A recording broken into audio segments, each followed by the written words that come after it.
जय झूलेलाल दोस्तों, अज मां तव्हांजे लाइ हिकु स्पेशली वीडियो खणी आई आहियां जंहिंमें मां तव्हांखे ॿुधाईंदसि सिंधी महीना। सिंधीअ में महीननि खे छा चइबो आहे और हर हिकु महीनो कहिड़ी तारीख़ खां कहिड़ी तारीख़ ताईं थींदो आहे। अचो त शुरू था कयूं पिया। सभिनी खां पहिरियों महीनो ईंदो आहे चेट जो महीनो। इहो थींदो आहे 14 मार्च खां 13 अप्रैल ताईं।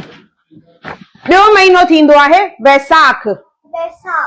14 अप्रैल खां 14 मई ताईं इहो महीनो थींदो आहे। इन खां पोइ टियों महीनो आहे ॼेठ। इहो थींदो आहे 15 मई खां 14 जून ताईं। उन खां पोइ असांजो चोथों महीनो आहे आखाड़ जो महीनो। 15 जून खां 15 जुलाई ताईं इहो महीनो थींदो आहे। इन खां पोइ असांजो आहे पंजो महीनो सावण जो। सावण इहो थींदो आहे 16 जुलाई खां 15 अगस्त ताईं। 6 महीनो आहे बड्डो। इहो थींदो आहे 16 अगस्त खां 14 सितंबर ताईं। 7 महीनो आहे असू। इहो थींदो आहे 15 सितंबर खां 14 अक्टूबर ताईं। 8 महीनो आहे कती। इहो थींदो आहे 15 अक्टूबर खां 13 नवंबर ताईं। 9 महीनो आहे नाहिरी। इहो थींदो आहे 14 नवंबर खां 13 दिसंबर ताईं। इन खां पोइ आहे असांजो 10 महीनो पोह। इहो थींदो आहे 14 दिसंबर खां 12 जनवरी ताईं।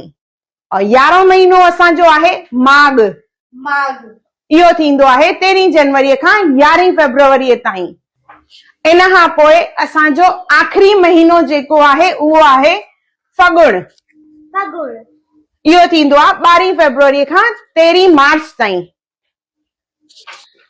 अचो त सभई महीना हाणे गॾे करे चवंदासीं हिकु हिकु करे। 12 सिंधी महीना: चेट, वैसाख, ॼेठ, आखाड़, सावण, बड्डो, असू, कती, नाहिरी, पोह, मांग, फगुण। इहे आहिनि असांजा सिंधी महीना। त ध्यान सां तारीख़ यादि करे वठिजो, कहिड़ी तारीख़ खां कहिड़ी तारीख़ ताईं कहिड़ो महीनो थींदो आहे और तव्हांजो जन्म कहिड़े महीने में ईंदो आहे उहो मूंखे कमेंट करे ज़रूर ॿुधाइजो। जय झूलेलाल।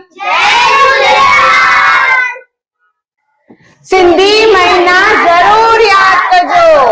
सिंधी महीना ज़रूर यादि कजो। जय झूलेलाल।